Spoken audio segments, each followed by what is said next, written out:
Hey guys, it's Mr. Lentz. I'm just making this video so we can catch up on the time that we lost because we were out during Hurricane Florence.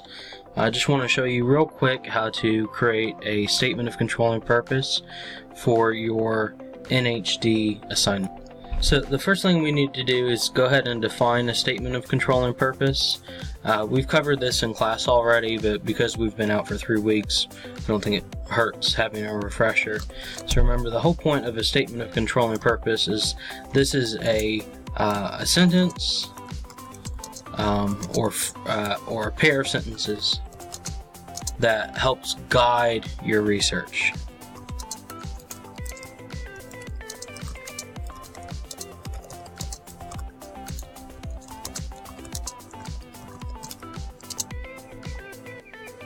So this is essentially acting in place of a thesis statement because the NHD research process takes so long.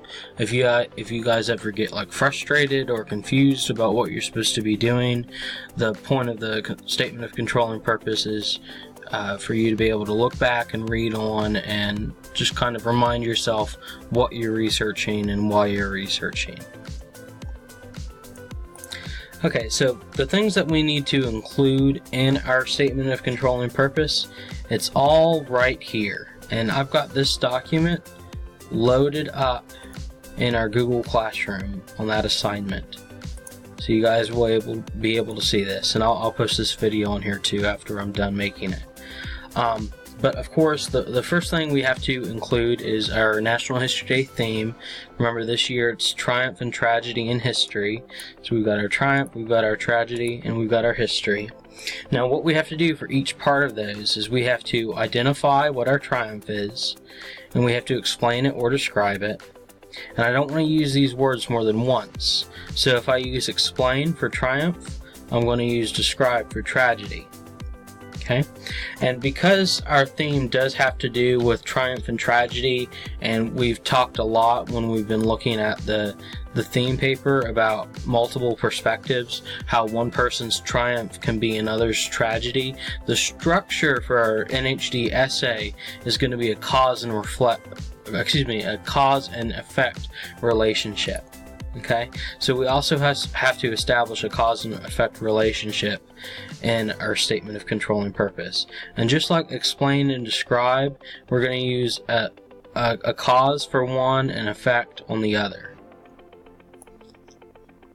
And these are the actual verbs that I want you guys to use: explain, describe, justify, things like those. Okay, it's actually I'm pretty much giving you a template, and it's a fluid template because each of you have a different topic.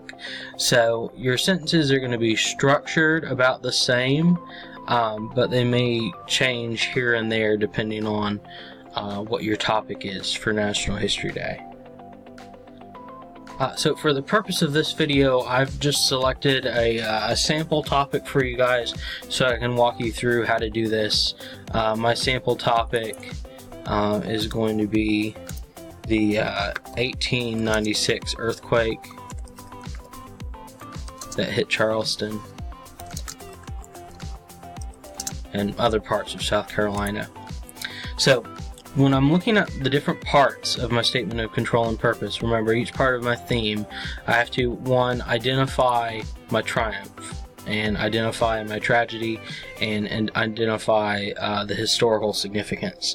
Now this is where the fluidity that I was talking about comes in. Okay, some of you may be talking about a triumph as the first part, as your cause. Okay, and then others may be talking about the tragedy as the cause. So if the tragedy is the cause, the triumph is going to be the effect, or vice versa. If the triumph is the cause, the tragedy will be the effect. So because my sample topic is the 1896 earthquake of Charleston, I wouldn't necessarily consider an earthquake as a triumph.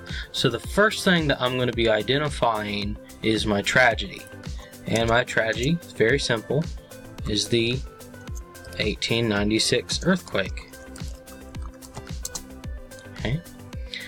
Now, the triumph that came out of that, and this comes from some of the research that I've already conducted, I found some sources that told me that there were a lot of different architectural changes that happened because of the rebuilding of the earthquake, and there were also a lot of scientific studies.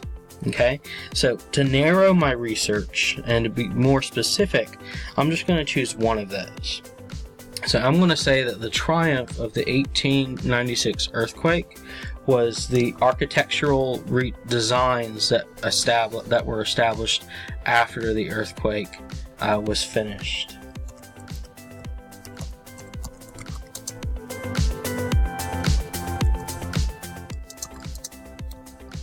The architectural designs are my triumph.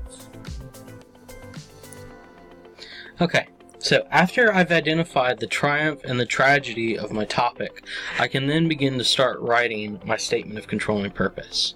And this is actually very easy. Everyone's statement of controlling purpose is going to start out the exact same way with this starter.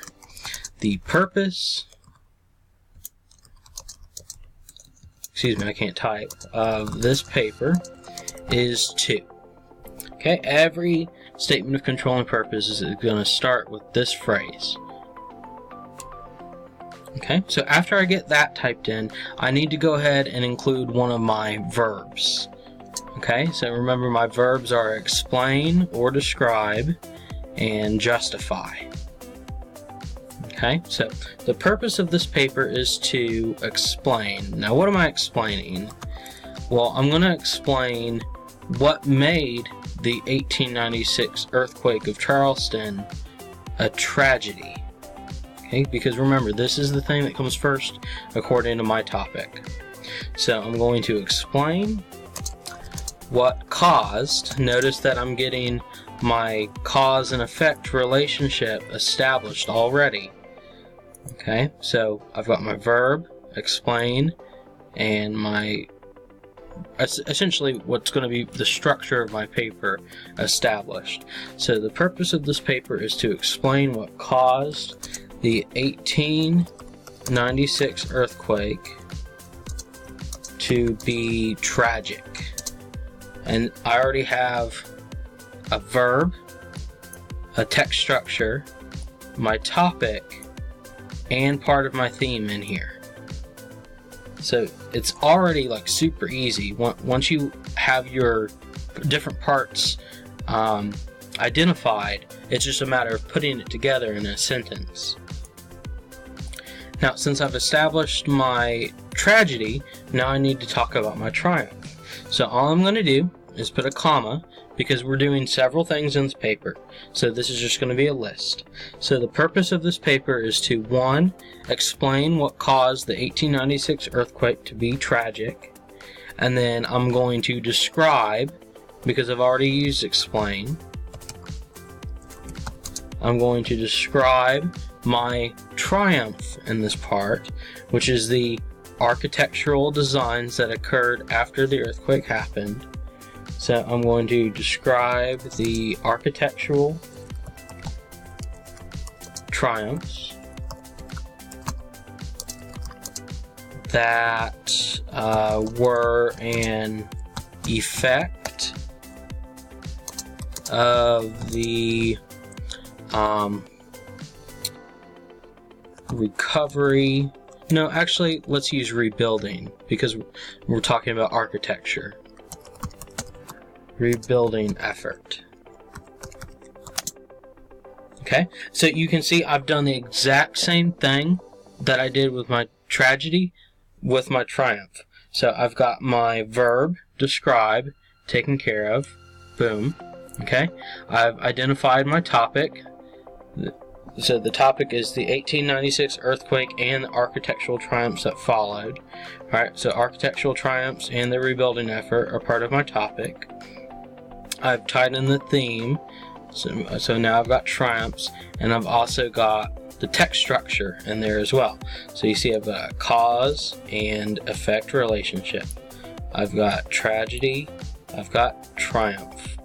I've got the two parts of my topic, the earthquake and the rebuilding efforts. Okay, so now the last part we have to take care of is just the in history part, and this is just as easy. So I'm going to use a comma and I'm going to continue my list because we're doing several things in this paper. So finally, I'm going to use a conjunction, and we're going to justify the historical significance of... Now, I have to figure out what's historically significant about the earthquake. Is it the earthquake itself, or the architectural triumphs that occurred during the rebuilding effort after, right? So I have to really start thinking like a historian. Well, which one made more of an impact? Was it the damage that the earthquake had, or the way we began thinking about how to build buildings differently in order to prevent such damage from occurring again? Well, I think the thing that's the most historically significant would be the changes that occurred in architecture after the earthquake. So I'm going to justify the historical significance of the architectural advancements. And I've written my statement of control and purpose. So let's close read real quick, and this is something that I actually want you to do in your final drafts for your statements of control and purpose, so you can show me that you've included each part. So the first part I've got is my starter. Okay, so I'm just going to underline that. Boom. I've got my starter. Perfect. Okay, now, do I have the different parts of the National History Day theme? Do I identify triumph? Do I identify tragedy? And do I identify the historical significance? Well, I've got tragic in here, and I'm just going to highlight that yellow. Do I have triumph? I do. Okay. I'm going to highlight that yellow as well. And do I have the in history part? Yes, I do. The historical significance. So I've got my starter, I've got my theme. Now, have I identified my topic, the different parts of what my theme actually are? Well, I said that my triumph was the architectural designs. So architectural triumph and the rebuilding effort, right? So the rebuilding effort is my triumph. My tragedy would be the 1896 earthquake. And what's the topic that has to do with in history? Well, I'm justifying the architectural advancements that were part of that rebuilding effort. So I've got my starter, I've got my theme, I've got my topic. Do I have my verbs? I've got explain. I'm just going to bold that. And I've got describe. Boom. And finally I have justify. Perfect. And then lastly, did I establish that cause and effect relationship? I did. I've got caused right there, and I've got effect right here. So you can see it's actually fairly simple to write a statement of control and purpose.